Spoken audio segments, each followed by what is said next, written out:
Itchy go itchy. Hey everybody, hopefully you enjoy these little videos. Hopefully you get something out of it. If you are, please feel free to leave a comment.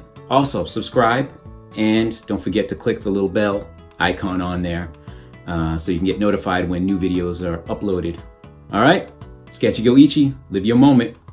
Peace. So here we go again, off and running on another sketch experience. Hopefully this one will be a little more enlightening, a little more in-depth. Still a short video, but I wanted to drill down into drawing heads.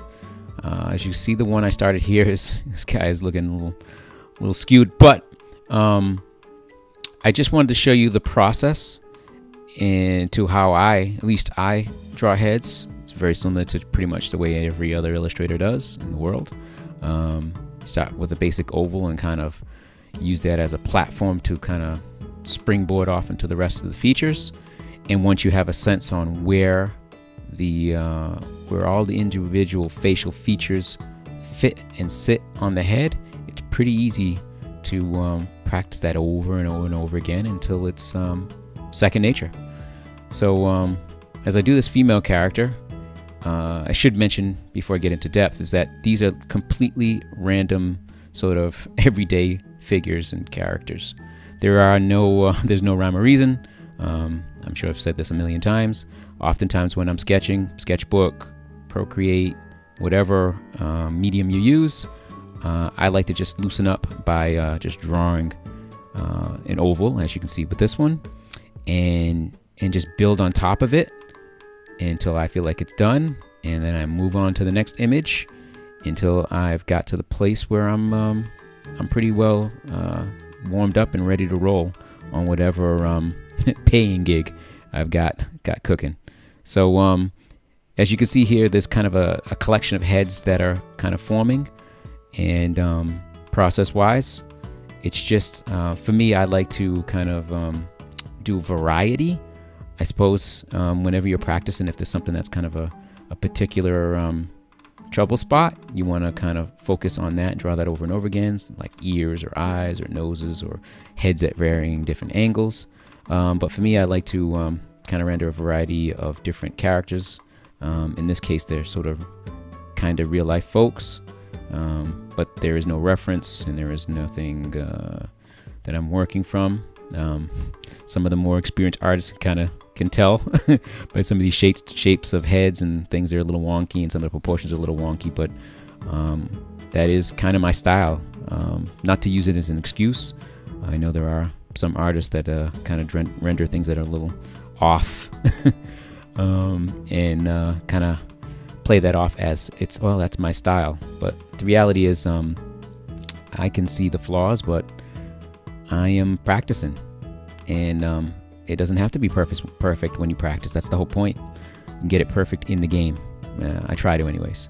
So here, just throwing some quick highlights on before I try to really challenge myself. I threw a collection, and I highly recommend you guys try this. I threw a collection of ovals in varying different shapes on a page, and then just started creating faces.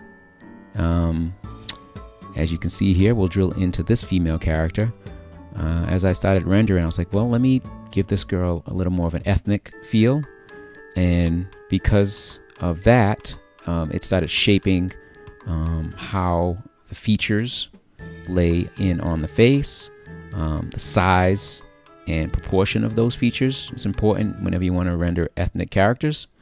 And as this started to move along, I was like, oh, this is kind of feeling a little bit more like a character from Black Panther. And that's kind of where she started to go. Again, I didn't have any reference. I'm just kind of freestyling this from memory. So my memory's a little suspect at best. Anyone who knows me can attribute to that, can attest to that. So yeah, so I just continued on, placed her features relatively the way I like it, relatively close to, I wouldn't say realistic proportion, but certainly a little less cartoony than you've seen me render in the past. And so when I finished that character, I was like, all right, well, That head looked about the size of a child. This blockhead character, I don't know, I guess I chose to make him kind of an MMA guy. This one I chose to kind of do a sort of an up angle. Drilling in on this character, again, I chose to go in a down angle, probably because the last one was an up angle. I love the variety. Let's face it, I mean, these characters don't really exist, so I can have them go in any direction, face in any direction, looking in any direction. But for me, I like the page to kind of have a little bit of a flow to it. I kind of lose my way, you'll see, as I continue on. I kind of lose my way in terms of the flow, but I think most characters kind of, their eyes are kind of directing you towards the next one on the page. Not sure why it's necessary for me to do that. It's something deep in my core. Maybe I need therapy to figure that out, but moving along, I just sort of decided to scratch in these characters. Some of them are full and complete heads, as you noticed. Some I scratched in as sort of a little bit cropped. You know, you're gonna have to let your imagination fill in the rest of the character, whether it be the tops of their heads, or in the case of the kind of astronaut-y looking guy, you know, the rest of his costume or outfit. You have to let your imagination fill the blanks. Same thing with this character here, this sort of profile slightly from behind, not quite all the way. It's kind of got a Wolverine look to him now that or a Logan look to him now that I kind of take a second glance at him. And this sort of, I guess would be a zombie looking character.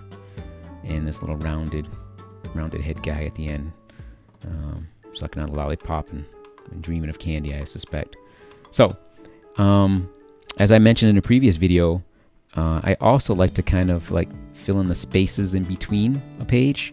I could have just stopped where I was, but I don't know, I think the pages look nicer. I put little, like those little flies in the middle there, and as I put the highlighting on here, I'm kind of I'm at the final stages. But all I want you guys to do is, again, work from a basic shape, generally an oval, figure out your center line, figure out where your eyes, nose, and mouth are going, and your ears are going, and the rest will kind of fall into place. In the future, I'll do a super detailed deep dive into drawing heads. But anyways, this is my collection of random heads. If you like this and you like anything else, feel free to subscribe. All right, sketchy go Ichi. Live your moment. Happy sketching, y'all. Peace.